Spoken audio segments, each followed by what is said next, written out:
Hello, फिर से एक और बार आपको ब्लू वाटर एक्वेरियम में स्वागत है।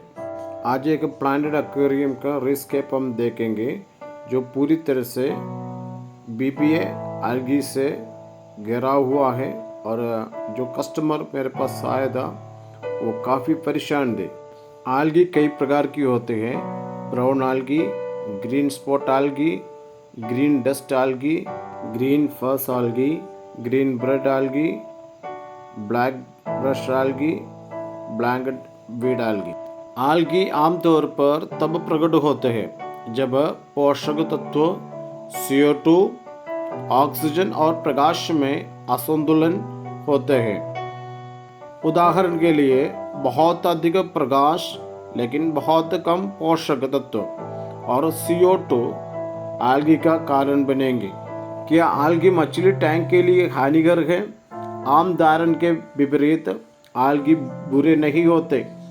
पौधों की तरफ वो पानी में प्रकाश और कार्बनिक पोषक तत्वों को नया शैवाल विकास में परिवर्तन करने के लिए प्रकाश संश्लेषण का उपयोग करते हैं।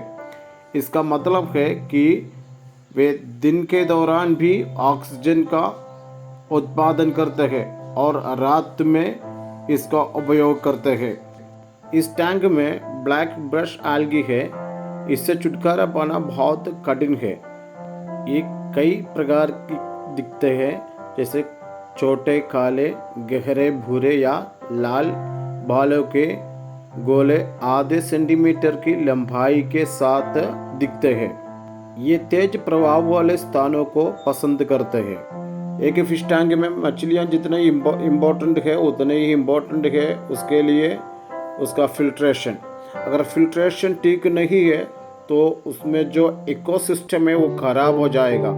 और इस टैंक का फिल्ट्रेशन देख लीजिए, उन्होंने DIY फिल्टर बना रखा है, लेकिन उसमें एक ही वाइट स्पंज लगाया था, वो भी एक ही लेयर। और जब हम इस टैंक को चेक किया तो हमें ये पाया गया उसमें बायो वेस्ट को रोकने के लिए काला स्पंज का इस्तेमाल नहीं किया था।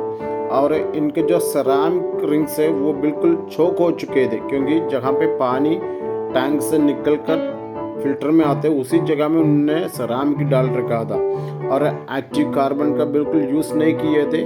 और इस प्रकार की तमाम कमी की वजह से बहुत बड़े एक प्रॉब्लम क्रिएट हुआ। कई लोग algae को हटाने के लिए कई प्रकार के केमिकल यूज़ करते हैं, लेकिन हम यहाँ पे किसी प्रकार के केमिकल यूज़ करने वाला नहीं है, क्योंकि 3 साल पुराना कुछ एंजल फिश है इसमें और भी कुछ फिशेस है। अगर हम कोई भी केमिकल इसमें यूज़ करेंगे तो वो सब मछली के लिए नुकसानदायक बन जाएंगे। तो हमने पहले डिसाइड किया कि इसका फिल्ट्रेशन को हम रीमेक करेंगे।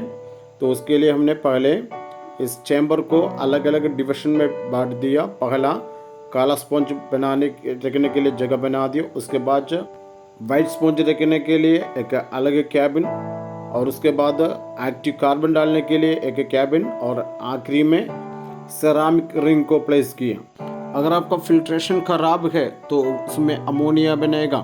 अगर अमोनिया बनेंगे तो नाइट्रेट बनेगा, नाइट्रेट से नाइट्रेट बन जाएंगे और आपके एक्वेरियम प्लांट खराब हो जाएगा और पूरे एफेक्ट हो जाएंगे।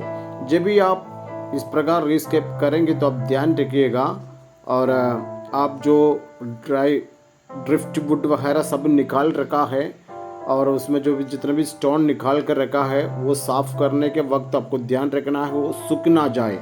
अगर सूख गया तो उसमें जो बेनिफिशियल बैक्टीरिया है वो सब मर जाएंगे।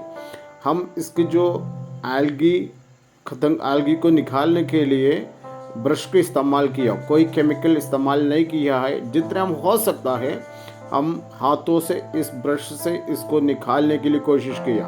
ये एक लंबा प्रोसेस है, एक बार करने से नहीं खत्म नहीं होगा, कुछ महीने हम इंतज़ार करना पड़ेगा, तभी ये समस्या खत्म हो जाएगा।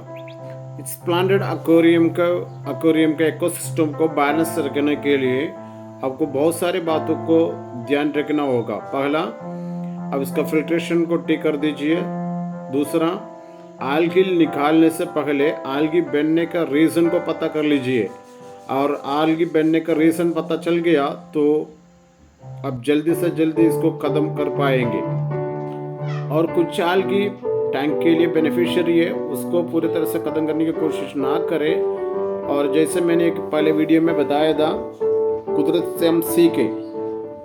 इस टैंक में हम फिल्ट्रेशन ठीक कर दिया, उसके साथ साथ algae ईटिंग फिश को हमने छोड़ दिया है।